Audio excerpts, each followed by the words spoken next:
Good evening and welcome to Gravitas. I'm Palki Sharma Upadhyay. Let's get started.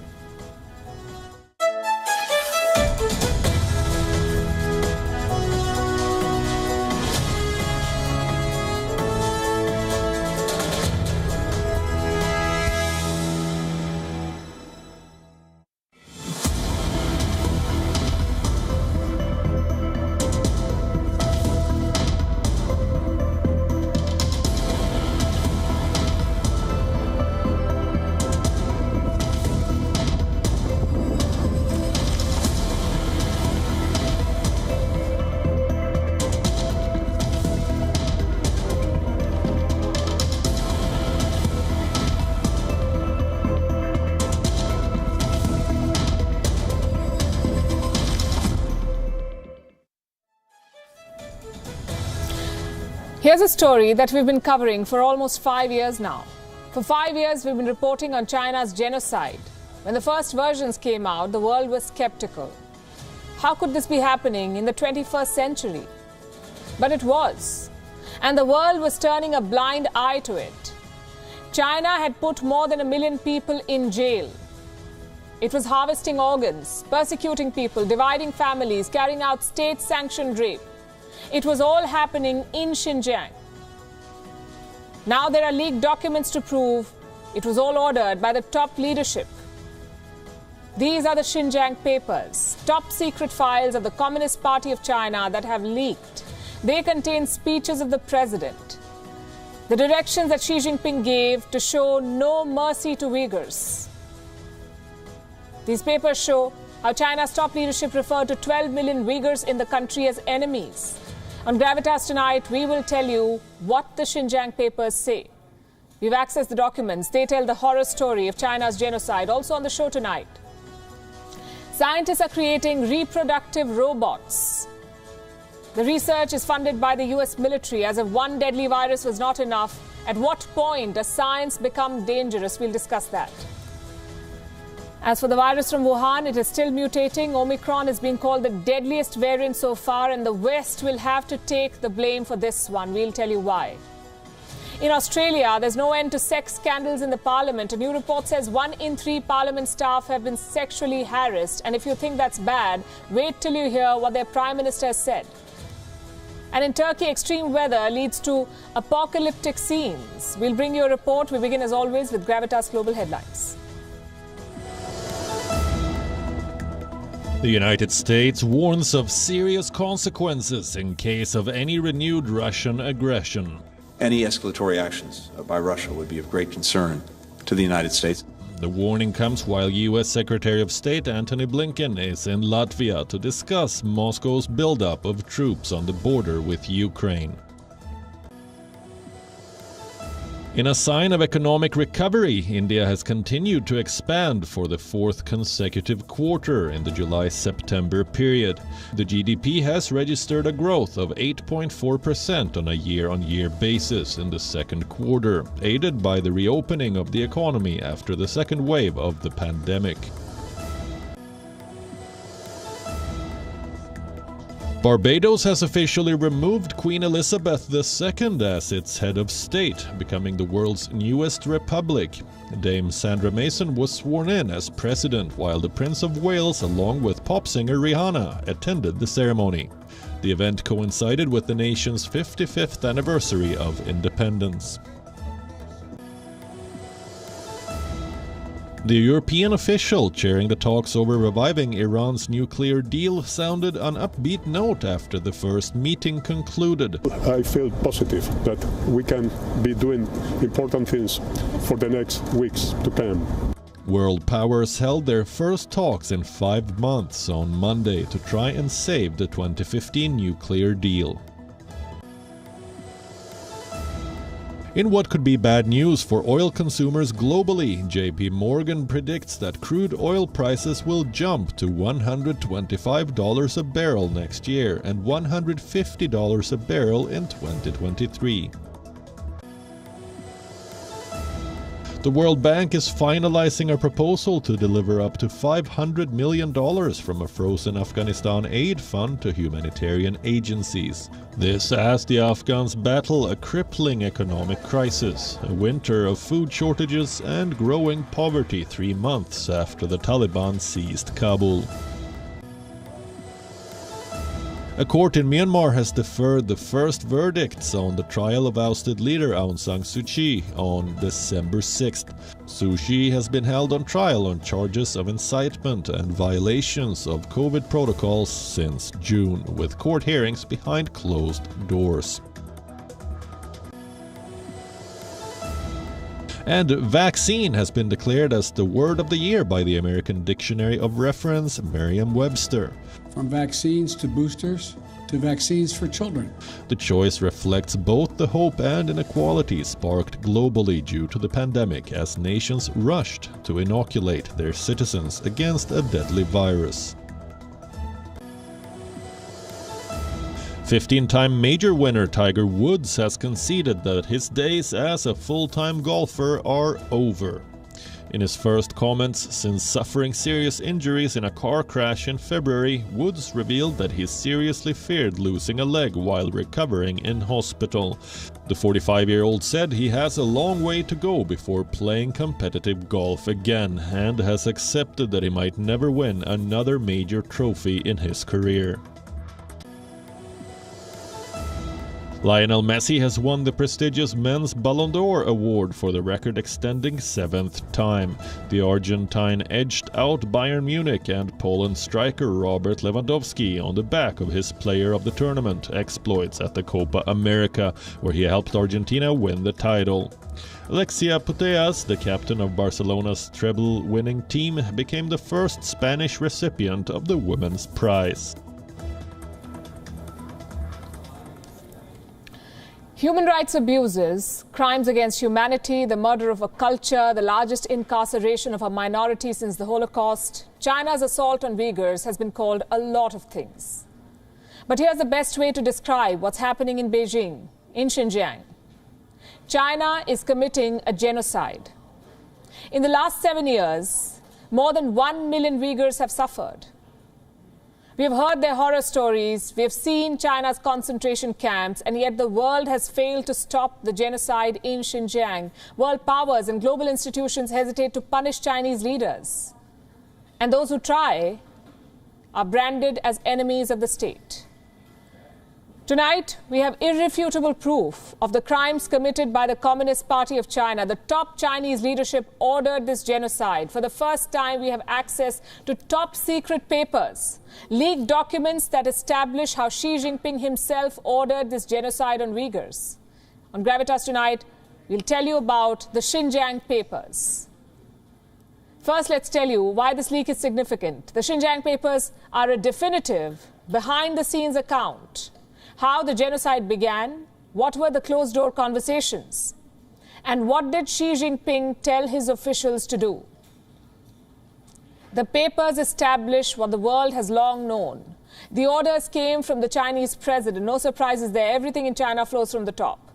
What's shocking is the extent of the brutality, even by Chinese standards. It was horrid. Let me now show you what the papers say. The most damaging revelations are the speeches of Xi Jinping, the president of China. The text of 3 speeches has been leaked. These are from April 2014. The Chinese president addressed senior Communist Party leaders. What did he tell them? We have accessed some papers and some parts of the speeches. Allow me to read out for you what Xi Jinping said. Xi Jinping himself telling his officials to go after Uyghurs. And I'm quoting, "Those who should be seized, and those who should be sentenced. We propose that Xinjiang is currently in a painful period of interventionary treatment." Basically, the Chinese president is comparing the Uyghurs to a disease, something that needs to be treated. Here's what else he said. "Population proportion and population security are important foundations for long-term peace and stability." What does that mean? It means that Xi Jinping is suggesting that the share of Han Chinese is low in Xinjiang. Now, Han Chinese are the majority ethnic group in China. But in the province of Xinjiang, the Han Chinese are a minority. And President Xi Jinping wanted to change that. He wanted to fix that Earlier, the Uyghurs were not subjected to the one-child policy in China. They were allowed to have more children than the Han Chinese. President Xi Jinping reversed those orders. Birth control policies were imposed on Uyghurs in Xinjiang. Local Communist Party officials were given targets. They were told to achieve, quote-unquote, long-term effective birth prevention. In simple English, they were told to stop Uyghur families from having more children. In fact, Xi Jinping wanted to dictate every aspect of the lives of Uyghurs. Senior Communist Party officials delivered on every demand. Here are some of the statements they made, and these are also part of the same set of leaked documents. Let me read out for you what a party secretary told officials. Round up all who should be rounded up in Xinjiang. Re-education camps are to be, quote-unquote, unswervingly operated for a long time. The state should show, and I'm quoting, the state should show absolutely no mercy towards its enemies. Who are the enemies? The Uyghurs. There are 12 million Uyghurs in China, and the government declared them enemies and went after them. The leaked documents reveal how they did it. Many of these documents had a secret or a top secret classification. Nonetheless, these papers were leaked. The Great Wall of secrecy around China is porous after all. Revelations like these do get out eventually. Now here's a question. Why did the Communist Party of China try to hide these papers? For obvious reasons. Two reasons. The first one is obvious. China wanted to avoid international scrutiny. This planned genocide does not reflect well on them. Reason number two is related to Xinjiang's pet project, Xi Jinping's pet project, the Belt and Road Initiative. The Chinese president saw the Uyghurs as a threat. In one of his speeches, he said that the Belt and Road Initiative needs a, quote-unquote, a stable domestic security environment. He was referring to the separatist movement in Xinjiang. He wanted stability. The separatists pose a threat to the Communist Party and its control on mainland China. So to crush some separatists, Beijing unleashed a crackdown on the entire Uyghur population in the country. There is no end to Beijing's paranoia and suspicion. The Communist Party is obsessed about internal security, so much so that China's internal security budget is higher than its military budget. Anything that is even a remote threat needs to be taken down, according to them. The Uyghurs are one example. Journalists are another. The province of Henan is putting journalists under surveillance.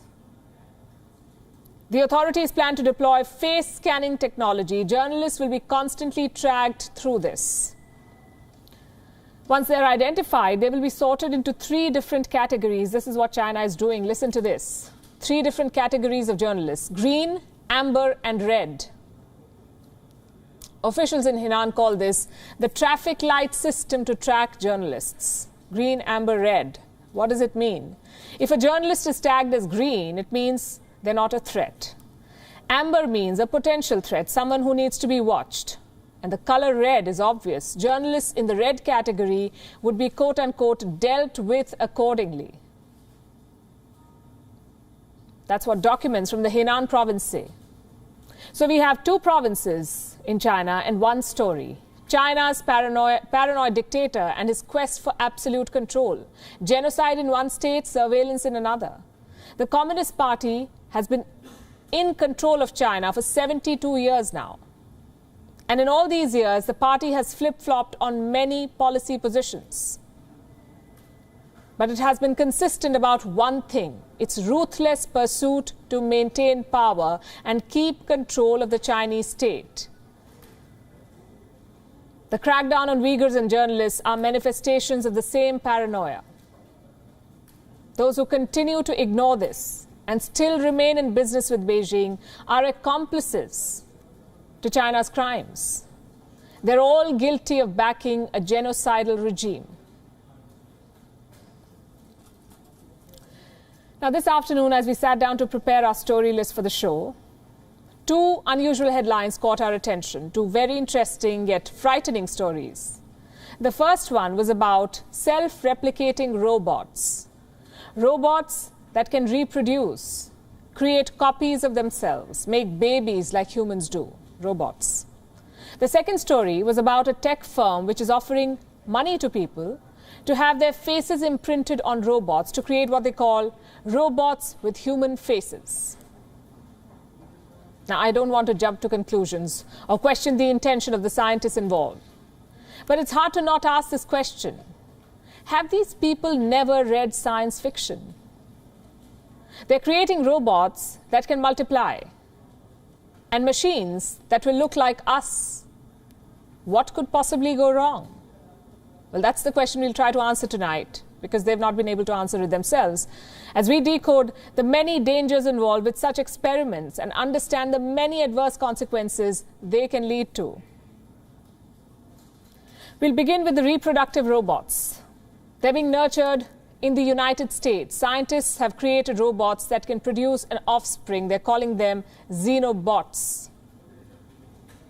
This is what they look like.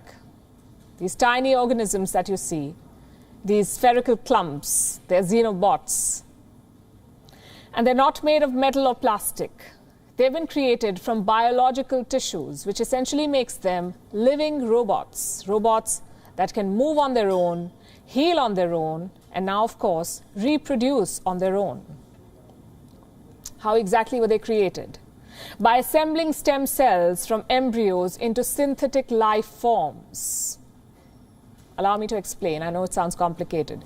In order to design these xenobots, scientists first created random 3D designs on a supercomputer, like the one that you see. Simulated blocks of skin and heart cells that can move on their own. These blocks, or configurations, were then assigned tasks through an algorithm. What kind of tasks? Like walking in a certain direction, basic things. The most promising configurations here, the ones that perform the tasks well, were then taken to a lab to be injected with life. Life taken from African clawed frogs. These toads that you see, they're the source of life in xenobots. This species is found in sub-Saharan Africa. It can regenerate its skin when wounded. So this is what scientists did. Take out skin and heart cells from the embryos of these organisms and then inject them into 3D blocks through tweezers and electric tools. Once injected, these blocks were kept in dishes of water to keep the frog cells alive. And they did stay alive. And all of this was done in 2020. Not only are these creatures alive and kicking, they're reproducing. They're creating copies of themselves, just like molecules do. So what are they doing? First, they release loose cells, then they smush them into clusters, swash them with water, and if the cluster is large enough, within a few days it takes a new life. It evolves into a child xenobot. Does sound like a fun experiment, but the question is, what's the point of it? What are these xenobots for? What are they going to do? Here's a human question for these living robots. What is their purpose? The scientists are yet to decide. They're not sure how these xenobots can be used, but they've suggested some immediate applications. Here's what they can do. Collect microplastics from waterways, or wipe away cancerous cells inside the human body. And these are all suggestions. Suffice to say, the scientists themselves do not know at this point. Now consider this. Right now, these organisms are reproducing. Tomorrow, they could grow nervous systems, develop a cognitive ability, take decisions on their own. And if you've seen science fiction films, you'd probably know how this ends. Not well. We're creating independent life from animal tissue. Microscopic robots that can reproduce. Forget about them going rogue or evolving into something dangerous. Just imagine what happens if they end up in the wrong hands. And I'll tell you why I'm asking this question. Because this experiment, the one that I just told you about, was partially funded by the Defense Advanced Research Project Agency. It's a federal American agency that oversees technological innovation for military use. Need I explain further? The involvement of the military in such a scientific project does not inspire trust. Neither does imprinting human faces on robots. Not a good idea. And that's another thing we want to discuss. A tech firm is gearing up to launch a new line of human-looking robots. robots with a quote-unquote friendly face. The name of the tech firm is PromoBot, and no, it doesn't plan to generate these friendly faces through computers. They're looking for actual humans to lend their facial features for these machines. What do you get in return? $200,000 US. That's the amount of money they're offering, the company is offering. It says it is open for applications from all races and genders. But the applicant must be above 25 years of age. What will happen once your application is selected, if it is selected? Well, you'll be made to sign a contract that will allow your appearance to be used for a robot for an unlimited period of time. This will include your voice too. The applicants will be made to record 100 hours of speech material to make a robot not just look like you, but also sound like you. Now, first of all of this is creepy. Letting a robot use your face and voice forever. It's almost like giving away your identity to a machine, letting a company do whatever they want to do with your face and voice. Plus, it's dangerous. You may get paid, and paid well, in return for selling your face. But think about the potential risks involved. If you know about deep fakes, you already know what this could involve, what could be done with your face. Fabricate videos of you. Use your face to commit a crime. Use your voice to intimidate someone. I'm not saying this company is going to do it, but think of the possibilities. The fact that a robot will have your face increases the risk of all such crimes. So let me say this, making robots look like humans, enabling them to reproduce may have some profound outcomes for science. It could even benefit mankind. But there's a bigger chance of it spelling doom. If the last 2 years have taught us something, it is this. Science is not always revolutionary. It can also be devastating. If one virus can threaten human existence, reproductive robots in the hands of militaries can do much worse. So we've talked about robots that speak and robots that spawn. It's all cutting-edge technology, but nature always seems to be one step ahead. You solve one problem, and nature sends you another. Like Omicron, the new and deadly variant of the Wuhan virus. It has now spread to 17 countries. Earlier today, Japan reported its first case. It was a traveler from Namibia. Now, this is basically a repeat of early 2020. The same panic, the same paranoia, the same travel bans. The question is, are we overreacting? After all, we are better prepared this time around. We have vaccines. A lot of us do. We have anti-COVID pills. Surely we can beat Omicron. Well, vaccine makers are not so confident. Moderna's chief executive feels the existing vaccines will be less effective. Listen to what he said. There is no world, I think, where the effectiveness is the same level we had with the Delta variant. I think it's going to be a material drop. I just don't know how much, because we need to wait for the data, but all scientists I've talked to say this is not going to be good. Now, that's a pretty grim assessment. But just to be clear, this does not mean our vaccines are useless. They still offer you protection. Remember, less effective does not mean ineffective. Plus, this won't be the case for long. Vaccine makers are modifying their jabs. By 2022, we could have newer vaccines better suited to protecting against Omicron. Until then, it's time to dust off the old playbook. Trace, test, and quarantine. And this time, simple RT-PCR tests won't do. Countries will have to ramp up genome sequencing. This will separate Omicron from the older variants. Some countries, like the Netherlands, are also testing older samples. And guess what they found? Omicron arrived in the Netherlands 1 week before initially thought.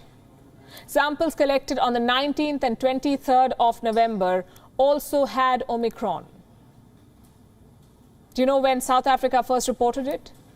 November 24th. It's a lesson for all governments. Step up genome sequencing, test old samples, and most importantly, do not panic. But who will tell the politicians?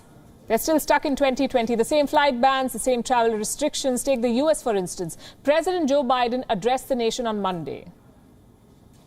He tried to calm the nerves, but his policies suggest the very opposite. America has banned travel from 8 South African countries. And just to be clear, Omicron has spread beyond Africa.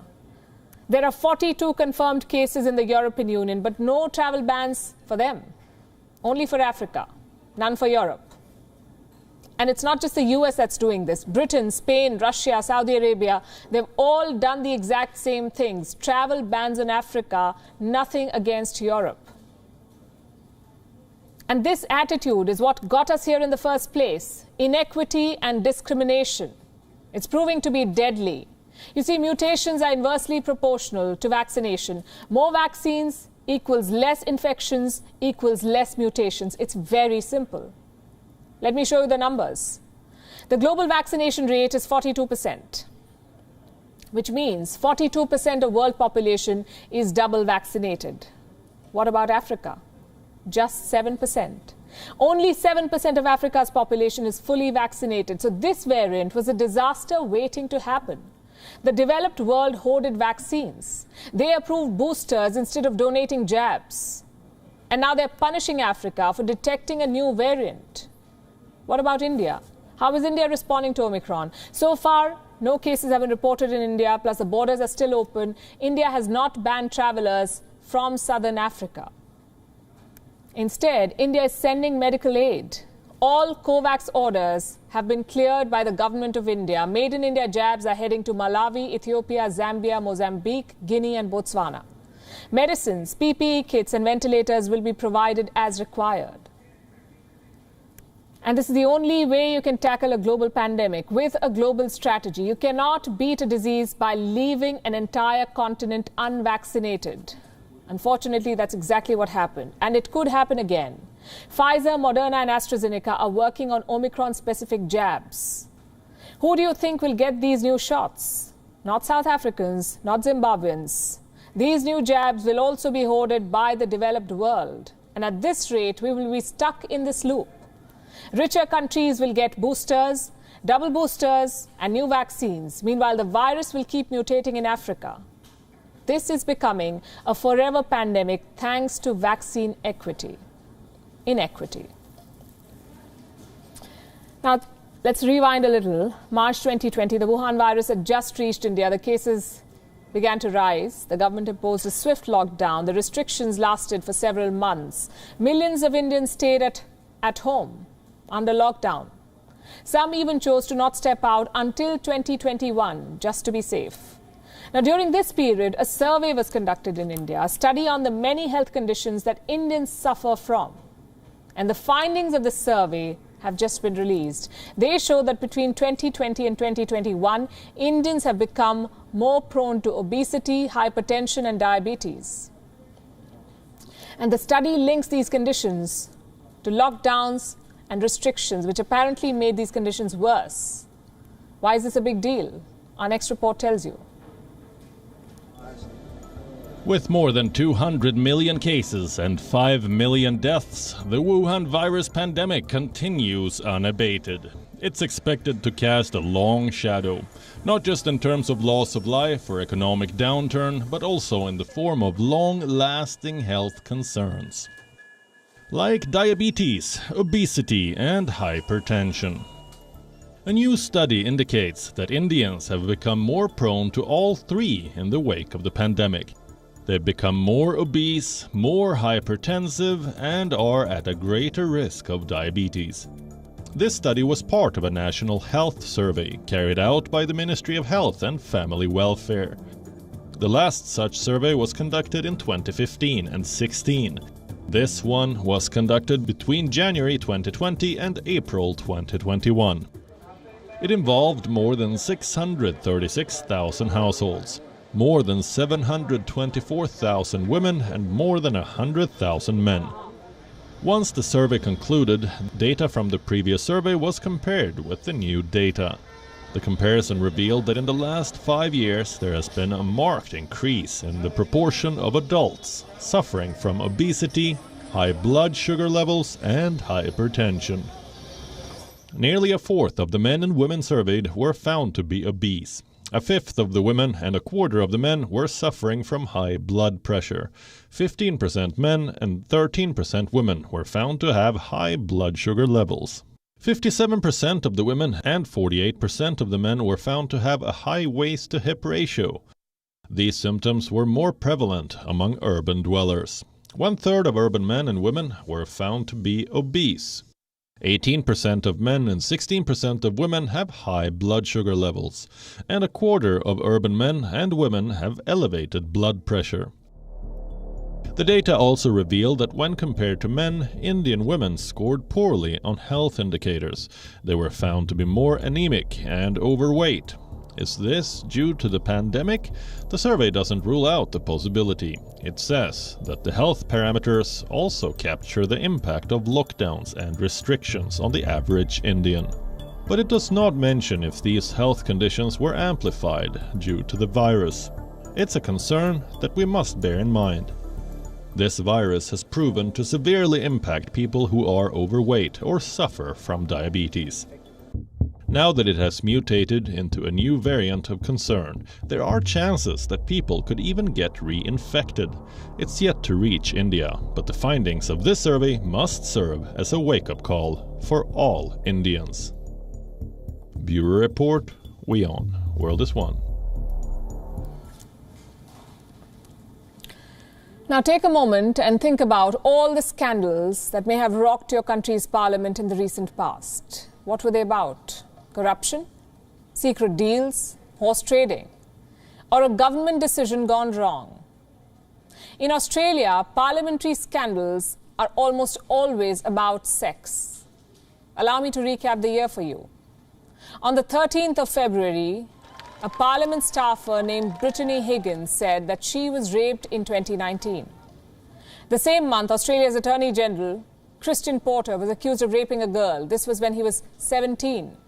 In March, thousands rallied in Australia for a safer parliament. We will change the world that...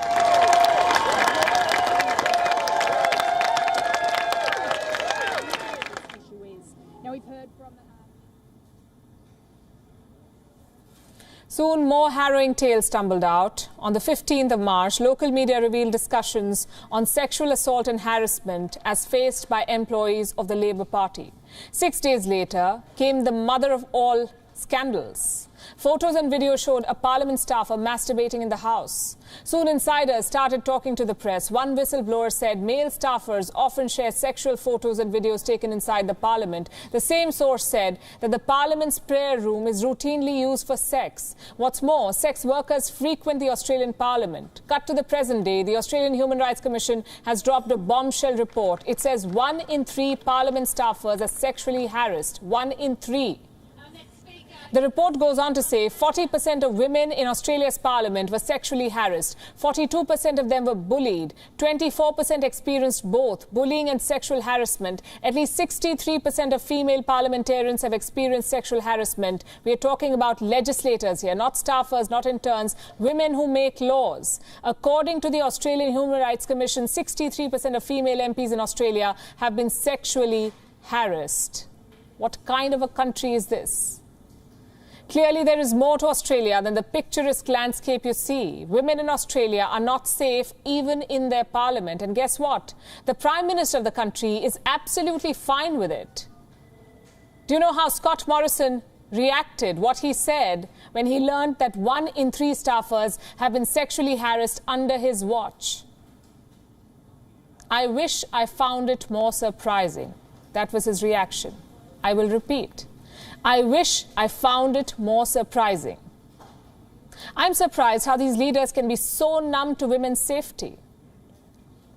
I'm guessing Morrison knew about the toxic culture in the House since he claims to be unsurprised. So what on earth has he done to keep his colleagues safe? Let me show you what the Australian Prime Minister has been up to. Morrison shut off a female minister when she was asked whether the culture in the Parliament was improved for women. Take a look. Ms Ruston, can I ask you, as a woman in the government, your reflections on the culture inside? Has it got better, worse or no change since the bonk ban era? Well, Phil, the only thing that I can... How this ban is referred to I think is quite dismissive of the seriousness of the issue, Phil. And I would ask media to stop referring to it in that way. We took it very seriously. There is a word for this. It's called man-terrupting. It's called assuming that men have the power to interrupt. It's called assuming that men have the power to abuse their office and that they have the power to get away with that abuse. This skewed sense of gender privilege normally flows from the top, and it gets worse as it percolates. Here's what an unnamed MP said. Aspiring male politicians who thought nothing of, in one case, picking you up, kissing you on the lips, lifting you up, touching you, pats on the bottom, comments about appearance, you know the usual. The point I make with that was the culture allowed it, encouraged it. To me, it looks like the culture normalized it. The political culture in Australia has normalized unwanted sexual advances. The endemic is not new. In 2018, Australia was forced to introduce a new rule preventing ministers from having a sexual relationship with staff. Why? Because those in Parliament simply could not behave themselves. So the so-called bonk ban that the Prime Minister did not like the nomenclature of had to be enforced. Can you think of any other parliament which has such a rule? Welcome to Australia. This is a country where the Attorney General had to be warned to not go drinking with young staff. And despite that, he ended up making unwanted sexual advances to colleagues. This is a country where a deputy minister was found knee-deep in a sex scandal. He had to step down. What's more, the woman involved was again an ex-parliament staff.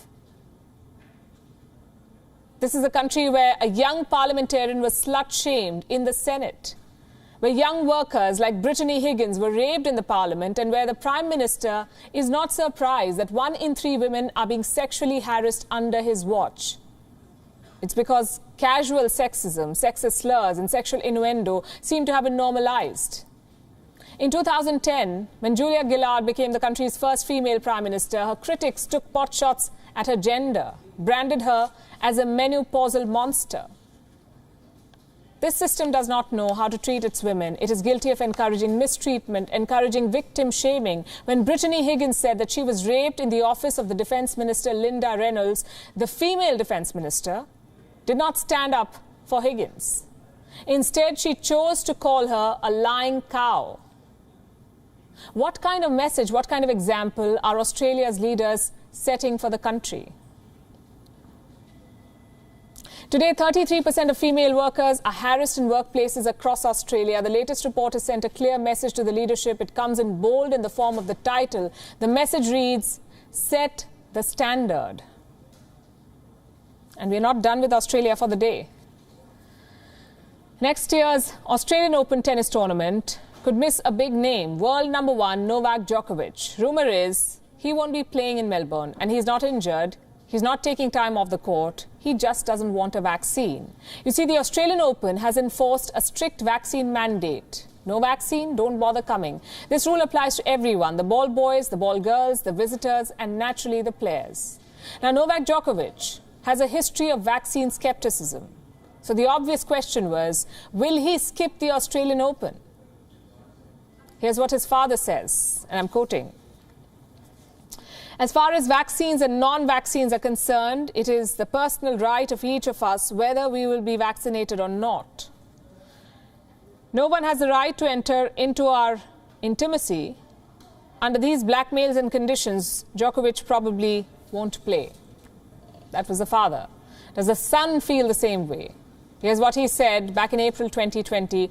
These were early days in the pandemic. I'm quoting Novak Djokovic. Personally, I'm opposed to vaccination, and I wouldn't want to be forced by someone to take a vaccine in order to be able to travel. But if it becomes compulsory, what will happen? I will have to make a decision. It really is a strange world. We have entire countries desperately waiting for vaccines. We have governments discussing booster shots. And here's a top-level athlete refusing to take it. He's got the means, he's got the access, but he doesn't have the will. It shows you how powerful misinformation is. We're talking about the world's number 1 men's tennis player. He's 1 Grand Slam away from beating both Federer and Nadal. 9 of his 20 titles have come in Melbourne. It's his most successful hunting ground, but chances are Djokovic will not make it next year. All because of vaccine skepticism. And this is a problem across sports. Floyd Mayweather, the boxer, refused to take the vaccine. He says it is a personal choice. American basketball player Kyrie Irving says the very same thing. He ended up being benched by the NBA. German footballer Joshua Kimmich is another example. He says there could be side effects. Now, statistically, we're talking about a minority, a 1%. But when that 1% is Novak Djokovic or a Floyd Mayweather, we cannot ignore it. Millions of children look up to these athletes. Fans hang on to every word they say. Plus, getting a vaccine is not just about you. It's about protecting the people around you, like the fans, the umpires, the ball boys, even the media. So why do some athletes continue to hold out? It's a tricky question. And there is no single answer to this question. Each athlete has a different reason. Some have political intentions, others have medical concerns, and some just like the headlines. We can't resolve the first problem. We cannot change a person's political opinion, but we can address the medical concerns. You see, athletes are paranoid about their bodies. It is their most prized possession. They're wary of what food they eat, what pills they take, what sprays they use, everything basically. Even a slight complication could destroy their career. And that's what they're afraid of. They have been taught to worship their body, to retain complete control of what they use and eat. But at what point does caution become paranoia? These vaccines are 100% proven. Thousands of athletes have already taken them and they're still playing at the top level. What more proof do the skeptics want? By not taking a vaccine, these athletes are sabotaging their own career. They can't travel, they can't participate in the big events. So who loses in the end? It is they themselves who end up losing. Sports bodies must push this message through because these athletes are not some rabid conspiracy theorists. There is still hope of convincing them. And to all the athletes yet to take the jab, here's our message. Professional sporting careers do not last forever. But your legacy will. Do you want to be remembered for your goals and your grand slams? Or for putting misinformation over the game? The ball, as they say, is in your court. Now, you have to be living under a rock if you haven't already seen the photo right behind me. He's Parag Agarwal. He's 37. He's been named the CEO of Twitter. The internet can't seem to get enough of this man, and the news is being circulated on WhatsApp, shared on Facebook, Twitter, Instagram, even by those who mostly stick to sharing only selfies and OOTD. That's short for Outfit of the Day, OOTD. So what's the story of Parag Agarwal? What does he bring to the table? What explains the internet's newfound obsession with him? Agarwal is an alumnus of IIT Bombay. He completed his PhD in computer science from Stanford University. He interned with Microsoft, Yahoo and AT&T Labs. He joined Twitter in the year 2011. In 2018, he was appointed as the chief technical officer, and now he sits at the helm of the billion-dollar company. In his farewell message, the outgoing CEO Jack Dorsey wrote, and I'm quoting, "Parag has been behind every critical decision that helped turn this company around. He's curious, probing, rational, creative, demanding, self-aware, and humble. He leads with heart and soul and is someone I learn from daily. My trust in him as a CEO is bone deep." So with that, Parag Agarwal goes on to join the club of Indian origin CEOs in Silicon Valley. The list already includes the CEOs of Google, Microsoft, Adobe, IBM, and Palo Alto Networks. Agarwal's entry to the club is being celebrated by Indians around the world. It's being seen as a testimony to Indian talent. The chairman of India's Mahindra Group, Anand Mahindra, is calling this the Indian CEO virus. One, he proudly says, the world has no vaccine against. Very well. Tesla CEO Elon Musk said the United States benefits greatly from Indian talent. Yes, it does. But does India benefit from this talent? Should India be celebrating the migration of this talent? The fact that its talented women and men are serving American companies, helping another country's economy grow.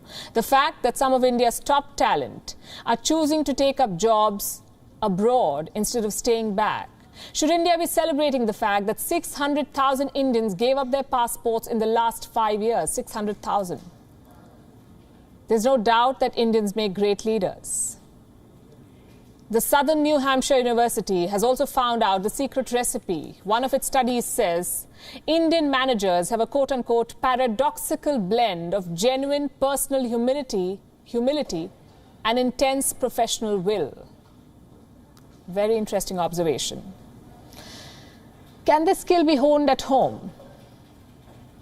Do you know the percentage of Chinese-born CEOs at the Silicon Valley? 0. But 13.8% of Chinese startups are unicorns. The country has the second highest share of unicorns in the world, and it is second only to the United States. What if more Indian talents stayed back? What if they helped promote entrepreneurial environment at home here in India? What if they helped the Indian economy grow? Could we too have come up with a Google or a Twitter then? Clearly, we Indians make great leaders. So what is stopping us from making great companies here in India? Is it because the best of our talent is choosing working outside? I'm not disagreeing that having Indians lead big American tech firms does send a strong message. It does. It adds to India's growing soft power. But is it of any real value? Google, for example, has an Indian CEO. Under Sundar Pichai's leadership, Google is fighting India in court. It is also abusing the dominant position of its Android operating system in India and forcing mobile companies in India to pre-install Google apps. Google is killing competition in India. Google is also violating India's competition law. All of this under the leadership of a Sundar Pichai. Here's something we are forgetting. Having an Indian CEO does not mean a company becomes pro-India or starts hiring more Indians or opens more offices in India.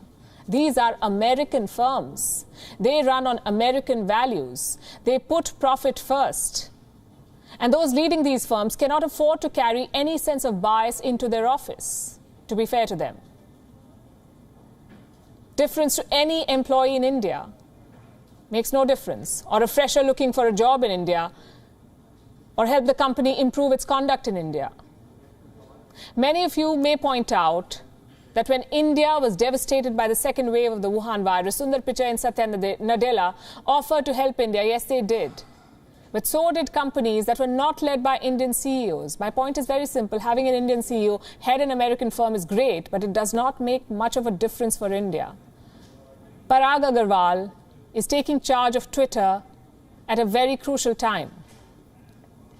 Will he be able to solve Twitter's crisis with India? Will the social media platform abide by Indian laws? Will it respect free speech and shun fake news? If not, Indians may want to rethink before clapping this appointment. We wish him all the very best. Wrapping the show with that, leaving you with Gravitas images. Thanks for watching.